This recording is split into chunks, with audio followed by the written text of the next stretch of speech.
ఎటువంటి కంటి సమస్యకైనా 100% ఆయుర్వేద పరిష్కారం సంజీవన్ నేత్రాలయ.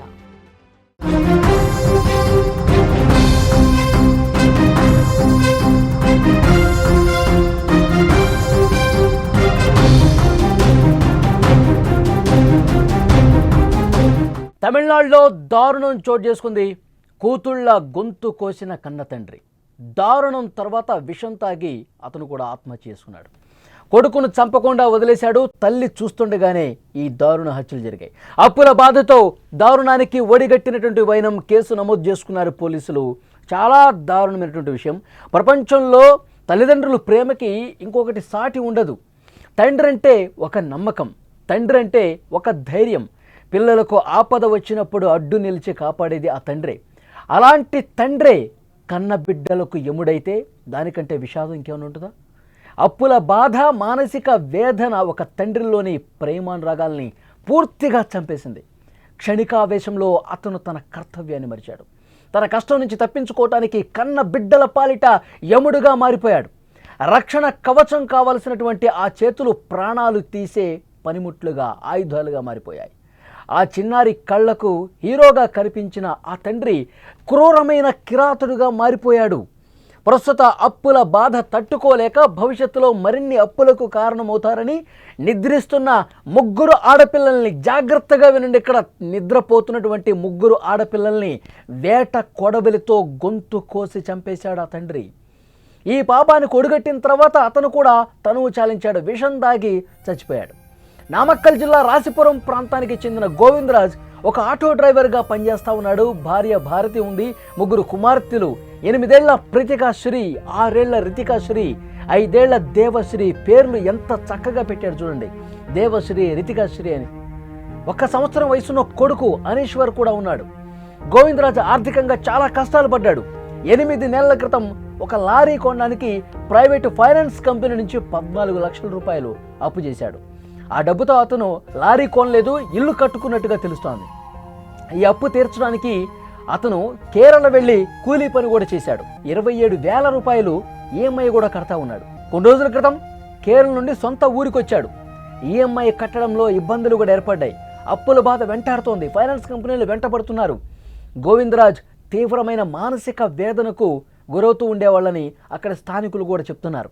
మరి ఏం ఆలోచించాడో ఏమో తెలియదు కానీ ఒక్కసారిగా మైండ్ డైవర్ట్ అయిపోయింది.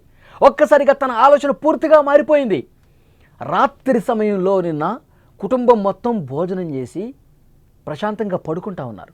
గోవిందరాజ్ భార్య భారతి కొడుకుతో కలిసి బెడ్రూమ్లో ఉంది. గోవిందరాజ్ తన ముగ్గురు కుమార్తెలతో కలిసి హాల్లో పడుకున్నాడు. తెల్లవారుజామున సరిగ్గా 3 గంటలకు నిద్ర లేచాడు గోవిందరాజ్. భార్య కొడుకు ఉన్న బెడ్రూమ్కి సైలెంట్గా లాక్ చేసేశాడు, గడిపెట్టేశాడు. ఇంట్లో ఒక కొడవలి తీసుకున్నాడు. హాల్లో నిద్రిస్తున్న ముగ్గురు కుమార్తెలను, పాపం చిన్న పిల్లలు, 8 సంవత్సరాలు, 4 సంవత్సరాలు, 6 సంవత్సరాలు అంటే ఎంత చిన్న పిల్లలు చూడండి, చిన్న పాపలు. వాళ్ళు పడుకుంటున్న సమయంలో ఇంట్లో ఉన్న ఒక కొడవలి తీసుకొని, ఒక కత్తి తీసుకొని చాలా దారుణంగా గొంతు కోసి ఆ ముగ్గురు పిల్లల్ని, చిన్న పాపల్ని చంపేశాడు. ఎంత దుర్మార్గం చూడండి. ఆ తండ్రి ఆ ప్రేమ, అనుబంధం, నా కన్న కూతుళ్ళో అన్న బాధ కూడా లేకుండా, నిజంగా ఈ వార్త చదువుతుంటే నాకు కూడా చాలా బాధ వేస్తుంది. లిటరల్గా ఏడుపు వస్తుంది. చాలా అంటే చాలా దారుణం. చిన్న పాపలు, చిన్న పిల్లలండి. వాళ్ళు నిద్రపోతున్న వాళ్ళని అట్లా పడుకోనడగానే కత్తి తీసుకొని గొంతు మీద కోసి చంపటం అంటే ఇంతకంటే ఏమన్నా దారుణం ఉంటుందా? ఈ న్యూస్ చదువుతుంటే నాకు కూడా చాలా బాగా కళ్ళు చెమరుస్తున్నాయి, కళ్ళలో వాటర్ తిరుగుతాం. చాలా అసలు మాటలు రావట్లేదు. అంత దారుణమైన ఒక తండ్రి తన కుమార్తెల్ని అంత దారుణంగా చంపే నిర్ణయం తీసుకున్నాడంటే, పిల్లలు ఆ కత్తి ఇట్లా మెడ మీద కోస్తూ ఉంటే ఏడుస్తూ ఉన్నారు. ఏం జరుగుతుంది, ఎందుకు డాడీ ఈ విధంగా ప్రవర్తిస్తున్నాడు, వాళ్ళందరూ కూడా ఏడుస్తూ ఉన్నారు బాధతో, ఆ నొప్పితో. ఇది విని షాక్ అయింది. బయట లోపల బెడ్రూమ్లో పడుకున్న ఆ భార్య, చిన్న 1 సంవత్సరం బాబు ఒక్కసారిగా ఉలిక్కిపడి లేచారు.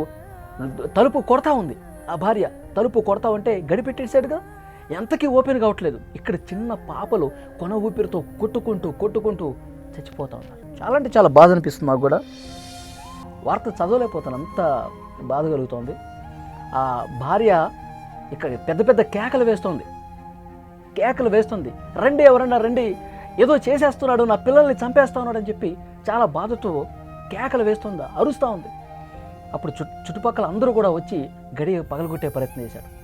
3 పాపల్ని చంపేసి ఏం చేశాడు తెలుసా, తను కూడా విషం తాగి చనిపోయాడండి. విషం తాగేసి పడిపోయాడు.